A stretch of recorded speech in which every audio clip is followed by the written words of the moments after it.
कुठल्याही चार मुख्य जातींमध्ये येत नाही. मी ना ब्राह्मण, ना मराठा, ना महार, ना मांग, कुठल्याच जातीत मी येत नाही. चारही जातींमध्ये आम्ही बहुजन, त्यामुळे आमचे हालच हाल. कुठल्याच कार्यक्रमाला आम्हाला बोलवलं जात नाही की नाही. म्हणजे प्रत्येक जणाने आपला म्हणून एक शाहीर नेमलेला आहे. माझ्या जातीचं आहे ना, मग त्याला जाऊ दे पुढे, माझ्या जात असं होतं. संयुक्त महाराष्ट्राच्या चळवळीमध्ये शाहिरांचं योगदान नेमकं काय? दादा कोंडके हे स्वतः शाहीर होते, त्यांना शाहीर म्हटलं जातं. दादा कोंडके यांचे जे शाहिरी आहे तर ती कशा पद्धतीची होती, तुमचं निरीक्षण काय? शाहिरांच्या पाठीमागं स्वर्गीय हिंदुहृदय सम्राट बाळासाहेब ठाकरे हे कायम उभा राहायचे. तुमचा व्यक्तिगत अनुभव काय आहे? बाळासाहेबांनी कशा पद्धतीने शाहिरांची पाठराखण केली?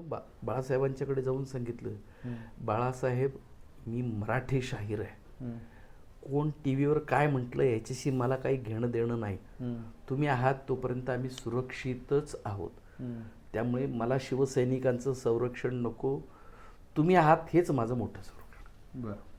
म्हणजे इतकी काळजी ते घ्यायचं. रॅप सॉन्ग नावाचा एक प्रकार आलेला आहे, तर तुम्ही रॅप सॉन्ग बघता, ऐकता का? किंवा तुम्ही या जे म्युझिक क्षेत्रामधलं हे एक नवीन जो ट्रेंड आहे याच्याकडे तुम्ही कसं बघता?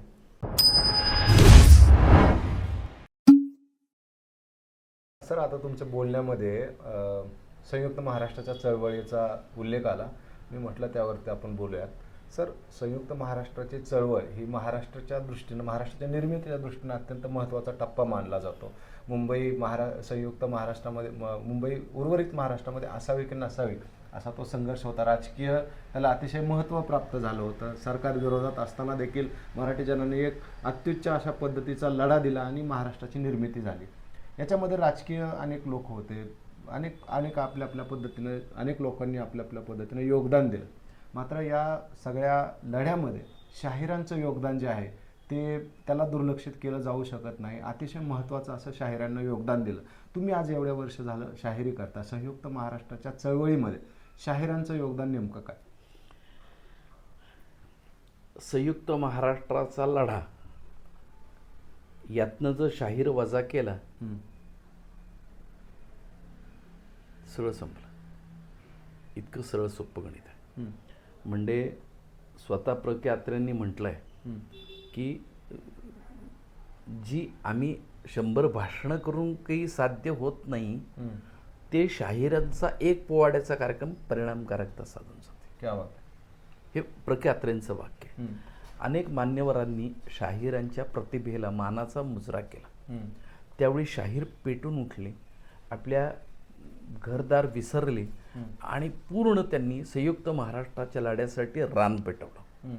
तुम्ही आज विचार करा, मुंबई जर महाराष्ट्रात नसती, नुसता विचार करा बरं का, नुसता विचार करा. आज आम्ही मुंबईसाठी भांडतो, ती मराठी अमराठी अमुक तमुक तमुक, हा मुद्दा वेगळा. पण ती मुंबईत जर आपल्याकडे नसती तर काय केलं असतं? भांडणाऱ्यांना काय मुद्दा मिळाला असता? बरोबर. त्यामुळे मुंबई हा महाराष्ट्राचा प्राण आहे, देशाची आर्थिक राजधानी आहे काय.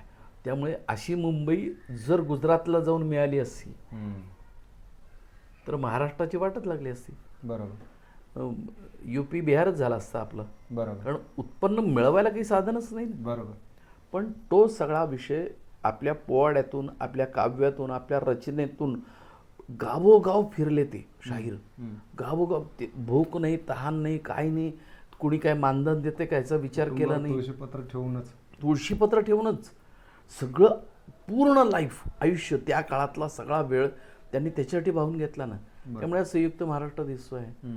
त्यामुळे मग शाहिरीच्या परंपरेतलं हे मानाचं पान आहे असं मी मानतो. याच्यामध्येच अण्णाभाऊंचा अमर शेख आहेत, अण्णाभाऊ साठे आहेत, गव्हाणकर आहेत, शाहीर जंगम स्वामी आहेत, आमचे शाहीर आत्माराम पाटील आहेत, शाहीर लीलाधर हेगडे आहेत. किती नावं घ्यावीत. या मंडळींनी स्वतःचं योगदान दिलं ना. आणि लोकांना माहिती आहे का सर याच्याबद्दल? जे नावं तुम्ही काय मोजकी नावं जर आपण लक्षात घेतली तर किती दुर्दैव आहे हे महाराष्ट्राचं. मी आत्ता मधल्या काळामध्ये शाहीर जंगम स्वामींचं नाव महाराष्ट्र शासनाच्या एका पुरस्कारासाठी सुचवलं होतं. म्हणजे झालं असं की त्या वर्षी, आता मला साल आठवत नाही, पण त्या वर्षी एका नाच्याला शाहीर म्हणून पुरस्कार दिला. मग ती बातमी बाहेर झाली की या 6-8 कलाकारांना 12 कलाकारांना पुरस्कार देतात. तर शाहीर म्हणून नाच्याचं नाव आल्यानंतर स्वाभाविक आम्हाला शक्यच नाही आम्ही स्वीकारणं ते. म्हणून मग आम्ही त्याला प्रखर विरोध केला. विरोध केल्यानंतर त्यावेळेचे जे संचालक होते माननीय आंबेकर साहेब, त्यांनी मला फोन करून विचारलं तुमचं काय म्हणणं आहे नक्की. म्हटलं माझं काय म्हणणं आहे म्हणजे शाहिराला द्या ना. ते म्हणलं ठीक आहे, मी उद्या गोव्यावरनं मुंबईला चाललो आहे, 15 मिनटं माझी गाडी पुणे स्टेशनला थांबणार आहे, तिथे येऊन तुम्ही मला एका शाहिराची फाईल द्या, आम्ही विचार करू. आणि त्यावेळी मी शाहीर जंगम स्वामींची फाईल दिली.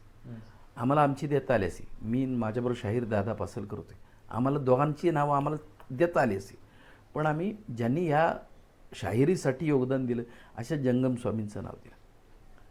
2 दिवसांनी साहेबांचा फोन, शाहीर थोडी अडचण आहे काय. ते म्हणले आर आर आबांच्या PNचा फोन आहे.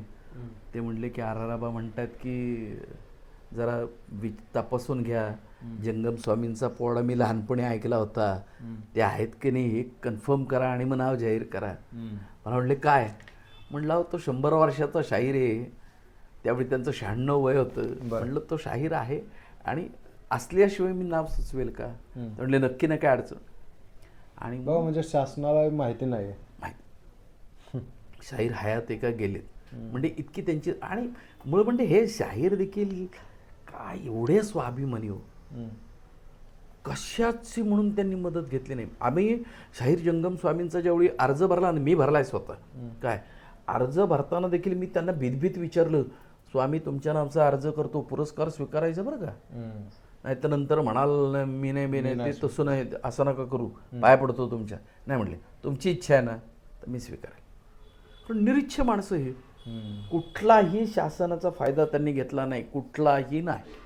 म्हणजे जंगम स्वामींना थोडं विषांतर होईल, पण ज्यावेळी संयुक्त महाराष्ट्र झाला, 60 साली आपली महाराष्ट्राची निर्मिती झाली, त्याच्यानंतर पहिले मुख्यमंत्री श्रद्धेय यशवंतराव चव्हाण यांनी जंगम स्वामींना बोलवून घेतलं आणि सांगितलं की तुमच्यासाठी मी राहण्याची व्यवस्था करू शकतो, म्हणजे आत्ताच्या भाषेत फ्लॅट किंवा काय अशी काही जागा अलॉट करू शकतो, तर तुम्ही घ्याल का. हे त्यांना म्हणले भीक लागले काय तुमच्याकडनं घ्यायला, मला गरज नाही म्हणले तुमची मला. का तर ते काँग्रेसचे आणि हे संयुक्त महाराष्ट्र समितीचे. म्हणजे किती बाणेदार वृत्ती होती. आणि तुम्ही यशवंतरावांचा विचार करा, मुख्यमंत्र्यांना तोंडावर यशवंतरावांचं वजन काय होतं. यशवंतरावांच्या बाबतीत म्हणजे जे यशवंतरावांना सह्याद्रीपुत्र म्हटलं ते खरंच योग्य आहे, त्या ताकदीचे ते होते. पण नाही म्हणले आम्हाला नको. म्हणजे अशी ही सगळी मंडळी यांनी योगदान दिलं ना. अण्णाभाऊ साठेंनी योगदान दिलं, अमर शेखांनी योगदान दिलं, आत्माराम पाटलांनी योगदान दिलं, या सगळी मंडळी काम करत होते ना. लीलाधर हेगडे कामात होते, यांनी काम केलं ना त्यासाठी. त्यामुळे तो लढा ते जिंकले, बरोबर. त्यामुळे संयुक्त महाराष्ट्र झाला, नाही तर महाराष्ट्र झालं नसतं. अण्णाभाऊ साठेंचा उल्लेख आला याच्यामध्ये, अण्णाभाऊंचं शाहिरीमध्ये कसं योगदान आहे. अण्णाभाऊंनी जे काही शाहिरी लिहिली ती खूप छान आहे. तोला मोलाची शाहिरी. म्हणजे एकतर संयुक्त महाराष्ट्राचा आत्ता विषय आला, संयुक्त महाराष्ट्राच्या वेळी त्यांनी एक छकड लिहिली, माझी मैना गावावर राहिली, माझ्या जीवाची होती आग काहिली, ओतीव बांधा रंग गवाळ कोरचंद्राची, उदात्त गुणाची, मोठ्या मनाची, सीता ती माझी रामाची, हसून बोलायची, मंद चालायची, सुगंधी सतेज कांती, घडी पुतळी सोन्याची, नव्या नवतीची काडी दवण्याची, रेखीव भुया कमान जडू इंद्रधनुची, हिरकणी हिऱ्याची, काठी आंधळ्याची, तशी मैना माझी गरिबाची, मैना रत्नाची खाण, मैना रत्नाची खाण, माझा जीवा की प्राण नसे सुखाला वाढ, तिच्या गुणाची चक्कड मी गायली, माझ्या जीवाची होती काहिली. त्यांनी संयुक्त महाराष्ट्राचा लढा त्या एका छक्कडमधनं गायला आणि तो सगळीकडे पोचला. अण्णाभाऊंच्या शिक्षणाबद्दल सगळ्यांनाच माहिती आहे, पण जे शब्दांवरचं जे प्रभुत्व आहे, अरे काय ताकद आहे त्यांनी लिहिलंय ते काय काय सर, हे चमत्कारच आहे. ताकदच आहे हो, ती ताकद आहे. म्हणजे काही काही गोष्टी ना अचंबित करणाऱ्या असतात. आम्ही म्हणतो की नाही संत ज्ञानेश्वर महाराज आघटित आहे, तसंच आमचा लोकशाहीर अण्णाभाऊ साठे आमचा आहे तो आघटितच आहे. त्यांनी लिहिलेलं काय, महाराष्ट्र मायभुवामुची, महाराष्ट्र मायभुवामुची, मराठी भाषिकांची, संत महंतांची, ज्ञानवंतांना जन्म देणार, नररत्नांचे दिव्य भांडार, समर्धीर घेत तिथे अवतार, डी डी डी शौर्याची अजरामर महती आजही नांदती, सह्य जलावरती मावळा दख्खनचा राहणार, स्वाभिमानार्थ जिनर जगणार, मराठा मानी आणि दिलदार, डी डी डी मॉडेल पण वाकणार नाही, मराठा मानी आणि दिल. आम्हाला चिडदास्याची, जुलमी सत्तेची, परचक्राची इतिहास साक्ष देती आला, करुणी आम्ही जबरदस्त हल्ला, अन्यायाचा कडे लोट केला, डी डी डी. वा. ही अवनी आदिवाशांची, ही अवनी आदिवाशांची,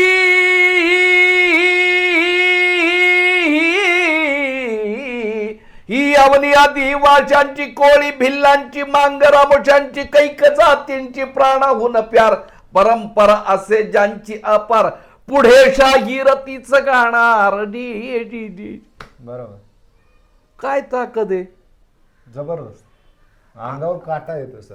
हे पोवाडे गायले जात नाहीत ना, पण हे पोवाडे गायले जात नाही. अण्णाभाऊंच्या साहित्य कृतींवर खूप चर्चा होतात, सगळं काही होतं, पण शाहीर म्हणून अण्णाभाऊंचं हे जे योगदान आहे ते मांडलं जात नाही. का देव जाणे, लोक नाही करत. कुठेतरी असं तुम्हाला वाटतं का महापुरुषांना जातीत विभागल्यामुळे हे कदाचित झालंय? तो विषय खूप वेगळा आहे. म्हणजे माझ्यासारख्याला मी कुठल्याही 4 मुख्य जातींमध्ये येत नाही. मी ना ब्राह्मण, ना मराठा, ना महार, ना मांग, कुठल्याच जातीत मी येत नाही. 4 जातींमध्ये आम्ही बहुजन, त्यामुळे आमचे हालच हाल. कुठल्याच कार्यक्रमाला आम्हाला बोलवलं जात नाही की नाही. म्हणजे प्रत्येक जणाने आपला म्हणून एक शाहीर नेमलेला आहे, माझ्या जातीचा आहे ना, मग त्याला जाऊ दे पुढे, माझ्या जाती, असं होतं. म्हणजे अण्णाभाऊ साठेंच्या जयंतीला आम्हाला पोवाड्याचा कार्यक्रम नाही येत कधी.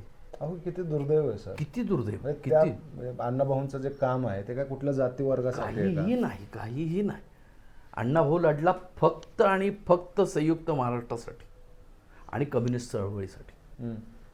अण्णाभाऊंनी कम्युनिस्ट चळवळ स्वीकारली होती. अण्णाभाऊंनी बाबासाहेबांचं तत्वज्ञान स्वीकारलं होतं, त्यांच्यासाठी ते लढले ना. पण तरी असं होतं. म्हणजे अशा महापुरुषांना, म्हणजे खरं तर महापुरुष आम्ही वाटून घेतले नाही पाहिजे, शाहीर वाटून घेतले नाही पाहिजे, पण ते तसं होतं. का झालंय काय, आता लोक त्या दृष्टीने का विचार करतात कळत नाही. म्हणजे ज्यावेळी माझ्याकडनं अण्णाभाऊंचा एखादा कार्यक्रम मी सादर करतो अण्णाभाऊंवर, म्हणजे मी एका गावाला गेलो होतो,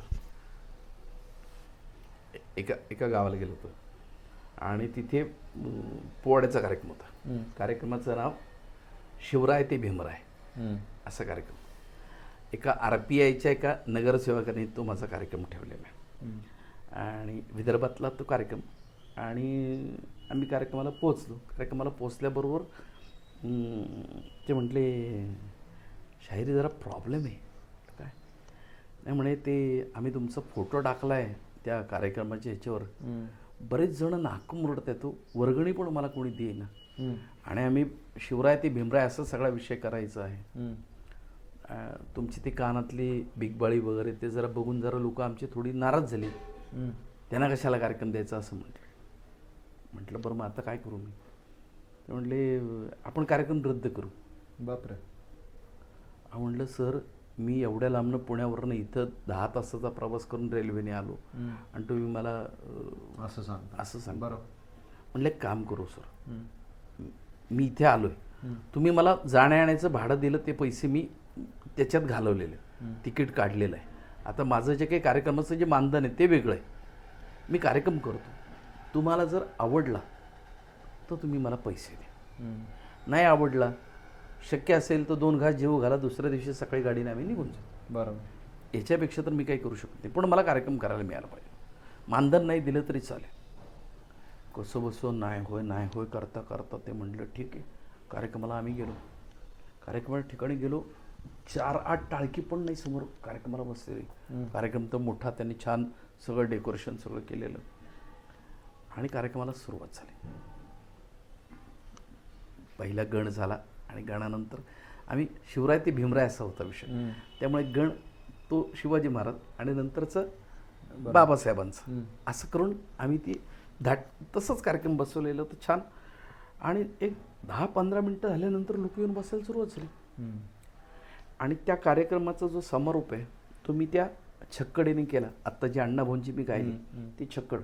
आणि ती छक्कड अशी माझं 5 कडवीत त्याची, बरोबर, त्यातली दुसरंच कडवं चाललं होतं. आणि पल्लीकडं पोलिसांनी दंडूक दाखवलं, थांब रे 10 वाजले कळता का नाही, असं अशा मगरुरीच्या स्टाईलने. मग आमचं स्वाभिमानी शाहीर आहे म्हटलं अजून एक 5 मिनटं फक्त चालणार आहे. अण्णाभाऊंची छक्कड घेतलेली आहे ती पूर्ण करून मी थांबणार, मी अजिबात पुढं गाणार नाही, तिथेच थांबतो. 10ची मर्यादा मलाही कळते, मलाही अडचण आहे. तर त्याची ती टणटण टणटण. मग माझ्यातला शाहीर झाला. म्हटलं जर याच्या पुढं आवाज केला तर तुझी नोकरी जर नाही घालवली ना तर बापाचं नाव नाही सांगणार. ज्या शाहिरामुळे संयुक्त महाराष्ट्र घडला, आज मराठी म्हणून तुम्ही चाकरी करता हरामखोरांनो, आणि तुम्ही अण्णाभाऊच तुम्हाला कळत नसतील तर उपयोग काय म्हटले तुम्हाला. असं म्हणून मी माझी छक्कड पूर्ण केली. त्या दिवशी माझ्या पोवाड्याच्या कार्यक्रमातली सगळ्यात अनपेक्षित घटना अशी की एक जण उभा राहून ढोलकीवाला आणि पेटीवाल्यावर अशा नोटा उडवत होता. आयुष्यात माझ्या कार्यक्रमाला नोटा उडवणं कधी झालं नाही, पण इतके मंडळी खुश होती की ती नोटा उडवत होती. ज्या कार्यक्रमाला अगोदर विरोध करत होते, प्रचंड विरोध झाला. आणि कार्यक्रम संपल्यानंतर आमच्या मातंग समाजाची काही मंडळी मला भेटायला आली आणि त्यांनी मला पहिला प्रश्न केला, सर तुम्ही मातंग आहात का? म्हणजे त्यांनी मला विचारलं आंबूस आहात का, ते कोडवर्ड आहे, आंबूस आहात का? म्हटलं नाही मी अर्धा आहे आंबूस. ते म्हणले म्हणजे म्हटलं मी अण्णाभाऊ आता म्हणजे अर्धा आंबूस आहेच की मी. बरोबर, मी काय मातंग नाही, मी अर्धा मातंग आहेच आहे. मग ते माझ्याशी मोकळेपणानं बोलले. ते म्हटले ह्या पद्धतीने तुम्ही अण्णाभाऊ ज्या पद्धतीने मांडता राव त्या पद्धतीने कोणी मांडतच नाही. हे केव्हा कळलं, जेव्हा माझं ऐकलं तेव्हा ना. बरोबर. आणि त्या आयोजकांनी दुसऱ्या दिवशी सकाळी येऊन माझी भेट घेतली. माझं सगळंच्या सगळं पाकिट जे ठरलेलं होतं ते पूर्ण रक्कम दिली. आणि 4 दिवसांनी नंतर फोन करून सांगितलं माझ्या 3 दिवसाच्या महोत्सवात पोवाड्याचा कार्यक्रम सगळ्यात जोरात झाला. पण सर कलाकारांच्या बाबत अशा पद्धतीनं जर जातीभेद होत असेल आज तर काय किती वेदनादायक आहे कलाकारासाठी, हे किती वेदनादायक. वेदना होतातच ना. अगदी आत्ताच्या मागच्या 14 एप्रिलला मला एक कार्यकर्त्याने येऊन विचारलं. मी गात होतो बाबासाहेबांच्या जीवनावरचे एक भीमवंदन आहे ती मी गात होतो. ती गाऊन झाल्यानंतर तो मला येऊन म्हणाला तुम्ही काय बौद्ध आहेत का? म्हटलं का काय झालं? नाही म्हणे तुम्ही काय लिहिलं आहे ते. म्हटलं आपण ह्याच्यावर चर्चा नंतर करू. असं मला कार्यक्रम करायचे आहेत कारण मला पुढे 8 कार्यक्रम होते. प्रबोधिनीच्या वतीनं आपण 8 पुतळ्यांना हार घालतो, अर्धा तास पोवाड्याचे कार्यक्रम करतो.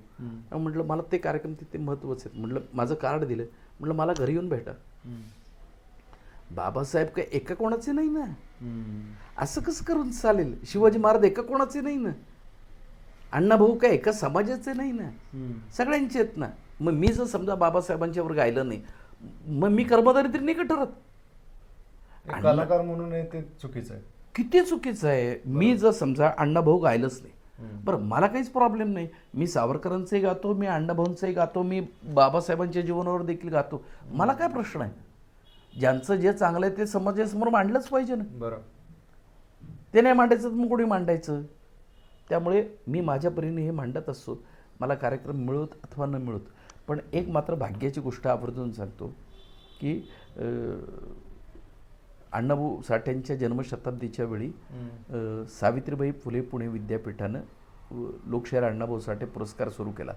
त्यातला पहिल्या पुरस्काराचा मानकरी मी आहे. क्या बात आहे. हे माझ्या दृष्टीने म्हणजे खूप भाग्याची गोष्ट आहे की अण्णाभाऊंच्या नावाने मला पुरस्कार मिळाला. कारण शेवटी शाहिराच्या नावानं दिला जाणारा आणि अण्णाभाऊंच्या नावाने शाहिराला मिळाला, याचा आनंद काय असू शकतो समजू शकतो सर. म्हणजे इतका मोठा पुरस्कार तो खूप भाग्य आहे मी समजतो की ज्या विद्यापीठात मी शिकलो, मी पदवीधर जिथे झालो, द्विपदवीधर झालो तिथे, बरोबर.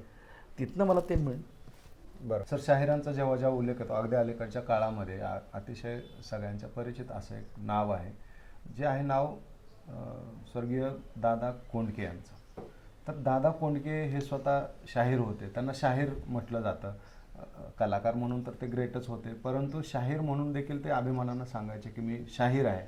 दादा कोंडके यांचे जे शाहिरी आहे तर ती कशा पद्धतीची होती, तुमचं निरीक्षण काय आहे? दादा कोंडके तमासगीर पण होते, म्हणजे ते तमाशात देखील बतावणी करायचे आणि तिथे देखील त्याला शाहीर म्हटलं जातं. आणि ते स्वतः शाहिरी, त्यांची लेखणी देखील खूप देखणी. म्हणजे आमचे गुरु शाहीर किसनराव हिंगे नेहमी म्हणायचे की त्यांनी लिहिलेलं एक गण आहे, चैतन्याची थापड फावर लागे शाहिरी गरजाया, दरी दरीतून उठे मावळा हक्क आपुला प्रसाया, तोरड्यावरी लावणी तोरण, तोरड्यावरी लावणी तोरण, मराठीचा बांधून पाया, धन्य तो धन्याची वाणी राया, हो मती मज द्यावी तव गुण गाया, हो मती मज द्यावी तव गुण गाया, हो मती मज द्यावी तव गुण गाया. अत्यंत प्रभावी गीत आहे, बरोबर. गण म्हणून आम्ही सादर करतो. म्हणजे शाहीर हिंगे नेहमी म्हणायचे ते एक गीत लिहिलं तरी दादा शाहीर म्हणून अमर आहे. क्या बात आहे. बरं, दुसरी बाजूने तुम्ही हाही विचार करा, दर शनिवारी आकाशवाणीवर आपण ऐकतोच, हे अंजनीच्या सुता तुला रामाचं वरदान, एक मुखानं बोला बोला जय जय हनुमान. हनुमान जयंतीला हे गीत लागलं नाही असा कुठलाही हनुमान जयंती होत नाही, लक्षात घ्या. खरं, ताकद आहे ना त्यांची. बरोबर. दुर्दैवानं आम्ही त्यांची चव बदलायला लावलं त्यांना. अंजनीच्या सुतापासून ढगाला लागली कळपर्यंत दादांना आपण मराठी माणसांनी आणलंय. आम्ही सांगितलं हे आम्हाला आवडतं, हे आम्हाला आवडतं, हे आम्हाला आवडतं. ठीक आहे, तुम्हाला आवडतं ना, मग करतो असं. पण शाहिरीची सेवा किंवा शाहिरी ही परंपरा दादांनी कशी जपली, काय आठवण सांगता येईल एखादी? शाहिरांवर त्यांचं एक विशेष प्रेम होतं. म्हणजे आमची महाराष्ट्र शाहीर परिषद म्हणून संघटना होती, आमचे गुरुजी शाहीर हिंगे त्यांच्याकडे एकदा गेले होते. ते म्हटले की दादा, महाराष्ट्रातल्या शाहिरांसाठी तुम्ही काही आर्थिक योगदान द्यावं, काही करावं. ते दादा म्हटले होते की मी वाटेल ते करीन शाहिरांसाठी, फक्त त्यांची दारू सोडून दाखवतो. काही वेळा काही गोष्ट दोष आहेत आमच्याकडच्या काही लोकांचे, पण त्यांची त्यातनं आत्मीयता लक्षात येत होती की शाहिरानं कसं असलं पाहिजे, निष्कलंक असलं पाहिजे, चारित्र्य संपन्न असलं पाहिजे, व्यसनापासून लांब असलं पाहिजे, हा त्यांचा आग्रह होता. हे त्याचं आपुलकीचं लक्षण आहे. बरं सर, याच परंपरेमध्ये शाहीर विठ्ठल उमप यांचं देखील नाव मोठ्या आदरानं घेतलं जातं. त्यांच्याविषयीचं काय आठवणी आहेत तुमच्या? शाहीर विठ्ठल उमपांचं वैशिष्ट्य म्हणजे मी त्यांच्यावर एक लेख लिहिले. म्हणजे मी माझं दैनिक प्रभातमध्ये माझी एक लेख मला चालू होती आणि त्याच्यामध्ये मी वेगवेगळ्या शाहिरांवर लिहिलं. डफ्फावरची थाप अशी माझी लेखमाला होती आणि त्याच्यानंतर मी पुस्तक देखील केलं. तर त्या लेखमालेच्या निमित्ताने मी महाराष्ट्रातल्या त्यावेळेतल्या सगळ्या दिग्गज शाहिरांना भेटलो. बरं. त्याच्यात मी आवर्जून यांना देखील भेटलो, दादा विठ्ठल उमपांना. त्यांची मुलाखत त्यांच्या घरी जाऊन घेण्याचं भाग्य मला लाभलं. आणि परत तिथेच येतो मी, शाहीर हिंगे हे सगळ्यांची खूप जोडलेली होती. त्यामुळे ही सगळी मंडळी, अरे अरे बाबा तू हिंग्यांचा पोरगा ना, असं म्हणून आम्ही लगेच घरातच घुसायचो. असं छान होतं. आणि जर दादा कधी पुण्यात आले, कार्यक्रम असेल तर ते फोन करायचे की बाबा, मला बाबा म्हणायचं ते, बाबा माझा कार्यक्रम आहे बरं का, तू आणि वहिनी साहेब तिथे आले पाहिजेत. आता मी त्यांच्या मुलाच्या वयाचा, बरोबर, पण तरी तू आणि वहिनी साहेब आल्या पाहिजे. मग आम्हाला आदेश आला की कुठं कार्यक्रम, अगदी पार देहू रोडला देखील मी एका कार्यक्रमाला गेलो होतो स्कूटरवर त्यांची. बरं. त्यांनी बोलवलं की कार्यक्रमाला जायचं. अशा पद्धतीने आम्ही ठरवलेलं होतं आणि जायचो. आणि कार्यक्रमात मात्र ते आवर्जून एखाद्या ठिकाणी थांबायचे आणि सांगायचे, आमचे मित्र शाहीर मावळे आलेले आहेत, वहिनी तुमच्यासाठी मी आता एक गाणं घेतो, फू बाई फू फुगडी फू दमलास काय माझा गोविंदा तुवर गोविंद, असं करून सुरू व्हायचे. म्हणजे माझ्यासारख्या वयानं लहान असलेल्या मुलाच्या वयाच्या माणसानं समोर येऊन बसलं, त्याची देखील नोंद घेणं हे कौतुकास्पद आहे. तसंच शाहीर साबळ्यांचं होतं. शाहीर साबळे ही कुठेही दिसलं की पहिलं त्यांचं चाललेलं असायचं, माझा बाबा कुठं आलाय का बघ बरं, मला कळलंय तो येणार आहे. ते बाबाच म्हणायचं, आम्ही त्यांना बाबा म्हणायचो आणि ते मला बाबा म्हणून. शाहीर साबळे हे खूप मोठं नाव आहे. आता त्यांच्यावरती सिनेमा आला, तुम्ही पाहिला? हो. कसा मी माझ्या पोवाड्याच्या वर्गाच्या 100 विद्यार्थ्यांना घेऊन तिथे गेलो होतो. वा.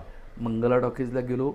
आम्ही 100 जण असे लाईनशीर उभं राहिलो, महाराष्ट्र गीत सादर केलं आणि आम्ही जवळजवळ 150-200 लोक तो सिनेमा बघायला होतो. बरोबर. म्हणजे 100 विद्यार्थी होते आणि त्यांचे पालक, असे मिळून आम्ही तो सिनेमा पाहिला. बरं. कारण माझ्या दृष्टीने ते महत्त्वाचं आहे ना, बरं, की ज्या जो आम्हाला आदर्श आहे, म्हणजे आम्हाला शाहीर साबळे हे गाण्याच्या दृष्टीने आदर्श आहेत.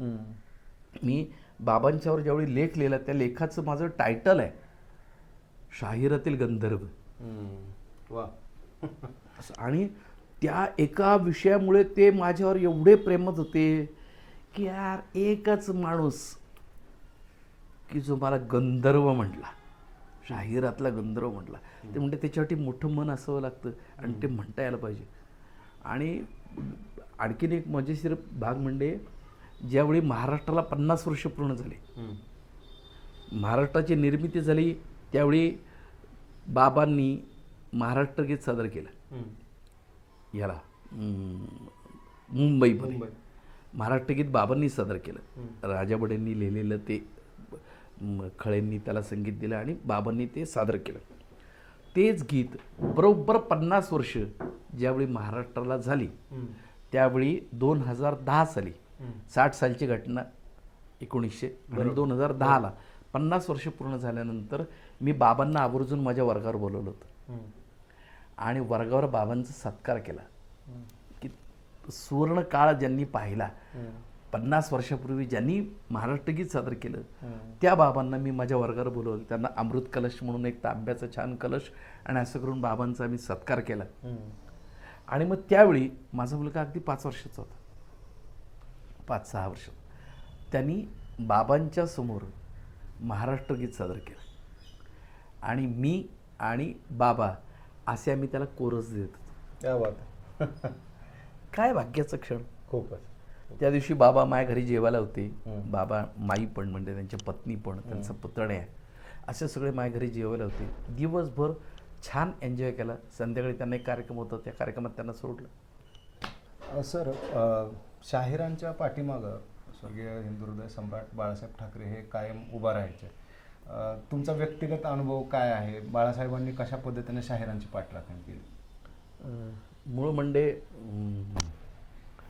दंगलीच्या काळामध्ये मुंबईच्या 93च्या एक बातमी आली त्या टी व्हीला की मुंबईमध्ये मुस्लिम धर्मीय शाहिराला जगणं मुश्किल झालं आहे, अशी बातमी आली.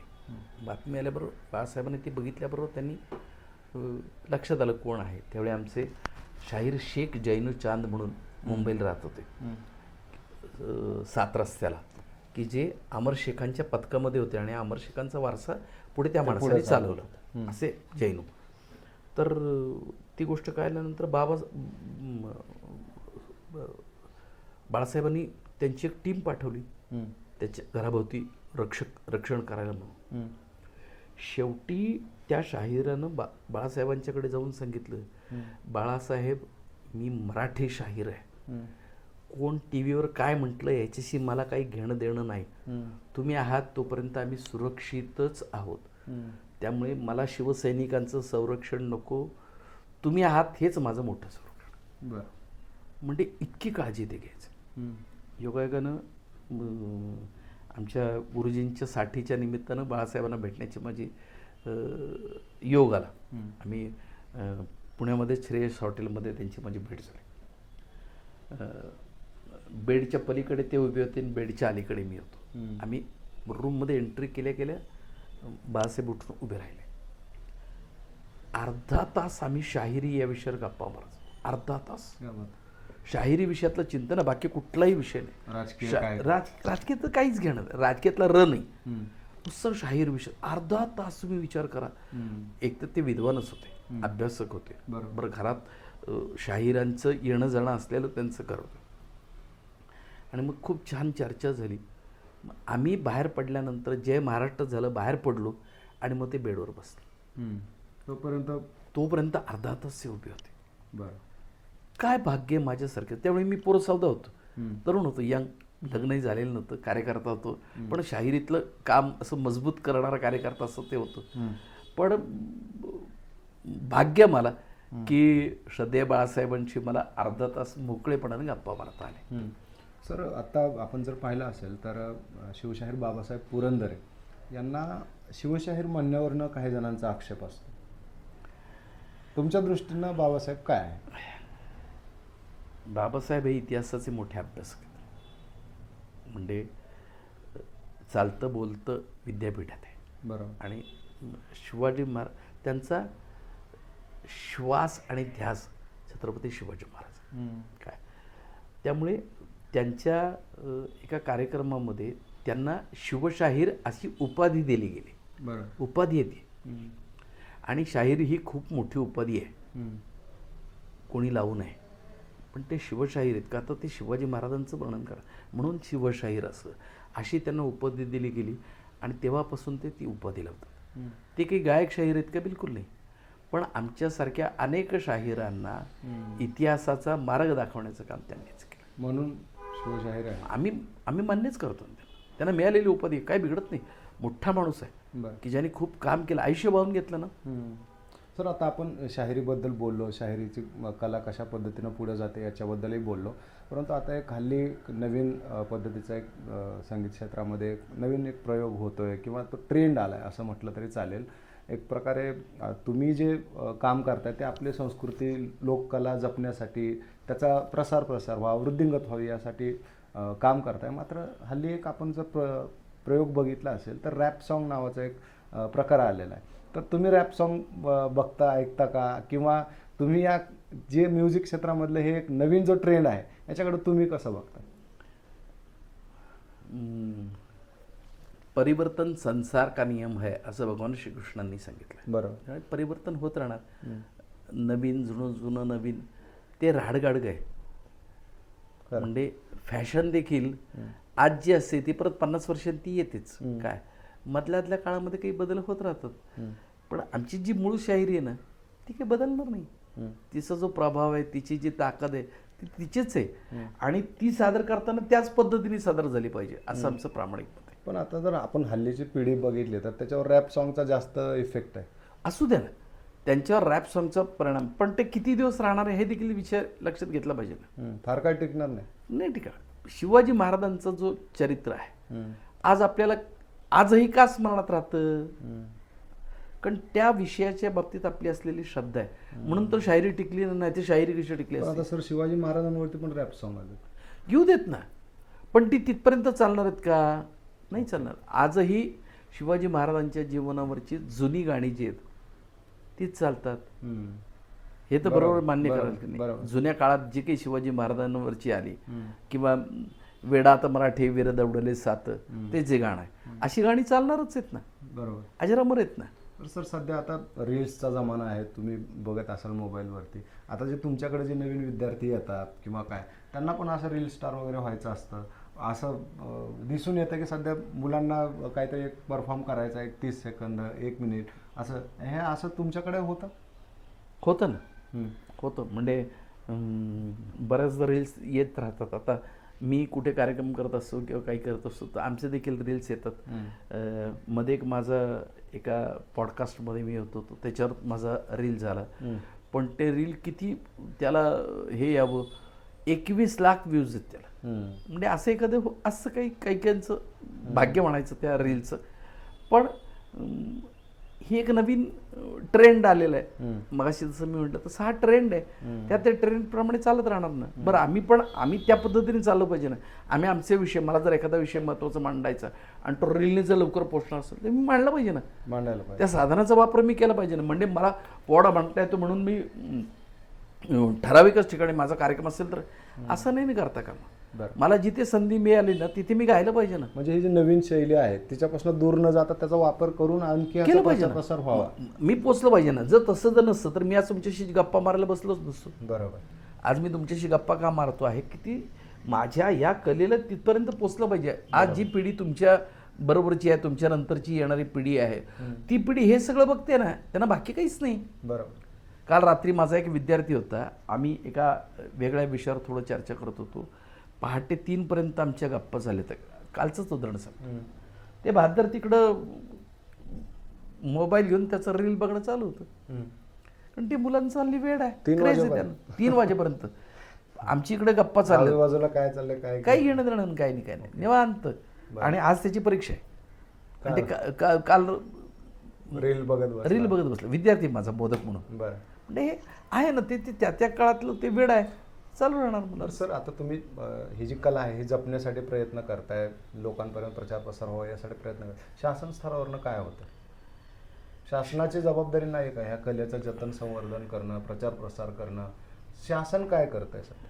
शासन तात्पुरती डागडुजे करत असतं, कारण ते करावंच लागतं म्हणून. आता पोवाड्याची 5 शिबिरं घेतं महाराष्ट्रामध्ये, 10 दिवसांची. शासन ओके. महाराष्ट्रातल्या 5 वेगवेगळ्या ठिकाणी पोवाड्यांची शिबिरं होतात. शाहिरी महोत्सव घेतला जातो शासनाच्या वतीनं. पण तरीही, आणि सगळ्यात महत्त्वाचं म्हणजे अजून एक महत्त्वाचं पाऊल, पूर्वी शास्त्रीय संगीत शिकणाऱ्या विद्यार्थ्यांना 5 किंवा 10 मार्क मिळायचे 10वीच्या परीक्षेला. मग तुमच्या त्या चित्रकलेच्या स्पर्धा दिल्या असेल किंवा शास्त्रीय नृत्य करत असेल, कथक, भरतनाट्यम, तर त्यांना ते गुण मिळायचे 10वीच्या मार्क लिस्टमध्ये 5 किंवा 10. ती सुविधा शासनाने लोककलेतही करून दिली. म्हणजे जर तो मुलगा पोवाडा गात असेल, काही इतके कार्यक्रम त्याचा सहभाग आहे, काय आहे, असं जर काही असेल तर तुम्हाला ते सवलत देऊ असं म्हणून आम्हाला सवलत मिळते. आणि त्यासाठी म्हणून मग त्यांनी काही संस्थांना नोंदणीकृत करून घेतलं आहे. त्याच्यामध्ये माझी संस्था आहे शाहिरिंगे लोककला प्रबोधिनी. मी जर एखाद्या विद्यार्थ्याला सर्टिफाईड केलं, रेकमेंड केलं, तर त्याला त्याच्या 10वीच्या मार्कलिस्टमध्ये थेट 5 किंवा 10 गुण म्हणजे 1 ते 2% मार्क वाढवून मिळतात. बरं. आणि आता सध्या आम्ही त्याहीसाठी काही शिबिरं घेतो, म्हणजे माझी संस्था म्हणून पण, की मुलांनी त्या क्रॅश कोर्सला यावं आणि शिकावं, म्हणजे त्यांना तिथले मार्क मिळतील. कारण सगळ्या माध्यमातून ह्या परंपरेकडे जोडलं जाण्यासाठी शासन प्रयत्न करत आहे. सर आणखी एक मला शेवटचा प्रश्न विचारायचा आहे. अनेक मी तुमचे पोवाडे ऐकलेले आहेत, वाचलेले आहेत. त्याच्यामध्ये सर एक दगडूशेठवरती पोवाडा आहे. मला वाटतं कदाचित महाराष्ट्रामध्ये दगडूशेठवरती पहिल्यांदा कोणीतरी पोवाडा लिहिला असेल. पुण्याचं अतिशय लाडकं असं ते देवस्थान आहे, श्रद्धा आहे प्रचंड लोकांची. दगडूशेठवरती पोवाडा. दगडूशेठ गणपतीला ज्यावेळी 125 वर्ष पूर्ण झाली त्यावेळी त्यांनी एक मोठा संगीत महोत्सव घेतला. अनेक वर्ष ते संगीत महोत्सव घेतात. तर संगीत महोत्सव घेतला होता त्यावेळी 45 दिवसांचे कार्यक्रम होते. त्यावेळी तत्कालीन जे अध्यक्ष आहेत आमचे स्वर्गीय अशोकराव गोडसे, त्यांना मी जाऊन भेटलो. आमचं खूप स्नेह आहे. म्हणजे स्वर्गीय तात्या गोडसे असतील, स्वर्गीय मामारासने असतील, या सगळ्यांची आमचा घरोबा होता माझा. तर मी अशोकरावनं जाऊन भेटलो आणि त्यांना म्हटलं की तुम्ही 45 दिवस एवढे दिग्गज सगळे बोलवणार, मग आम्ही काय पाप केलं म्हटलं. आम्हाला पोवाड्याला नको का तुम्ही संधी द्यायला. ठीक आहे म्हणले, चला काय करूया आपण, एक 7-8 शाहीर आपण एका दिवशी घेऊ. म्हटलं 7-8 शाहीर नाही येऊ शकत, 3 शाहीर खूप झाले. म्हणजे किमान एक 40-40 मिनटं आम्हाला गायला मिळलं तरी 2.5 तासपर्यंत आमचं सादरीकरण होतं. आणि असं म्हणून मग आम्हाला कार्यक्रम मिळाला. माझ्याबरोबर मी 2 माझ्या क्षेत्रातले नामवंत 2 शाहीर घेतले, म्हणजे की ज्यांचे मोठे कार्यक्रम सारखे चालत. आणि 3रा मी होतो. त्या दोघांचं झाल्यानंतर 3रा मी सादरीकरण केलं. आणि मग 125 वर्ष होतं दगडूशेठचं, म्हणून मग गणपतीच्या मंडळाच्या कामावर मी पोवाडा लिहिला बरं. आणि तो पोवाडा तिथे गणेश कलामध्ये सादर केला. पोवाडा संपल्यानंतर स्वतः अशोकराव गोडसे पहिल्या लाईनमध्ये बसून होते. अनेक वेळा ते कार्यक्रमाला यायचे नाही यायचे, पण त्या दिवशी ते पहिल्या लाईनमध्ये माझ्या कार्यक्रमाला बसून होते. माझा पोवाडा संपल्याबरोबर ते उठून उभे राहिले. त्यांनी टाळ्या वाजवायला सुरुवात केली आणि अख्खं गणेश कला क्रीडा उभा राहून, ज्याला स्टँडिंग ओवेशन म्हणतात, अशी मला मिळाली. म्हणजे केवळ ती बाप्पाची कृपा आहे की बाप्पावर जे मी लिहिलं. मग त्या पोवाड्यामध्ये म्हणजे मंडळाच्या कामाबद्दल माहिती आहे की दगडूशेठ बाप्पाबद्दल माहिती आहे? बाप्पाबद्दलची थोडी माहिती आहे आणि मंडळाच्या कामाविषयीची पण माहिती आहे. कारण दगडूशेठ गणपती हा एक विचार आहे, ती एक नुसती संस्था नाही, नुसतं गणपती आहे असं भाग नाही, तर तो एक विचार आहे. आणि तो विचार सगळीकडे घेऊन जाण्याचा प्रयत्न, एक सामाजिक क्षेत्रात असेल, राजकीय क्षेत्रात असेल, काही चांगलं घेऊन जाणं, याचा प्रयत्न त्यांनी केला. लोकमान्यांचा जो हेतू होता, त्यातनं कार्यकर्ते घडले पाहिजेत, समाजाला प्रबोधन करणारे मंडळी आली पाहिजेत, तो हेतू दगडूशेठनी साध्य केला. बरं. त्यातलं काय ओळी सर सादर करता येते? दगडूशेठ हलवाई गणपती ट्रस्ट असा पोवाडा आहे तो.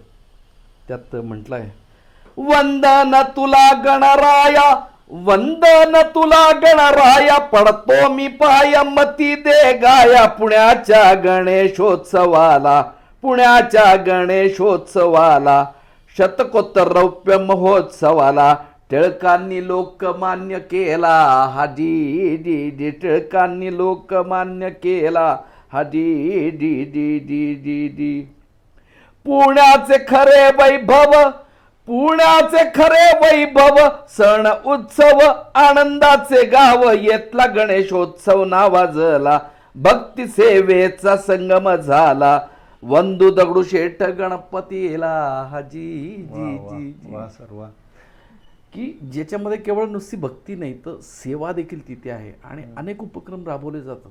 त्या अनेक उपक्रमांचं वर्णन मी त्यानिमित्ताने त्यातनं केलं आणि जगभर हा पोवाडा पोचला.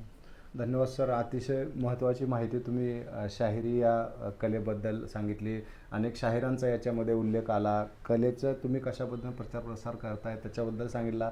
आणि मला सगळ्यात जास्त गोष्ट ही आवडली की सर आता जी रॅप पद्धतीने ज्या पद्धतीचं म्युझिक आलं आहे त्याच्यापासून तुम्ही लांब जात नाही, ॲक्च्युली ती पण तुम्ही आत्मसात करा असं सांगताय. खरं तर लोककलेवरती आक्रमण असं मानलं जातं आहे रॅप सॉन्गला, मात्र तुम्ही त्याचासुद्धा वापर करा आणि या पद्धतीला पुढे न्या असं सांगताय.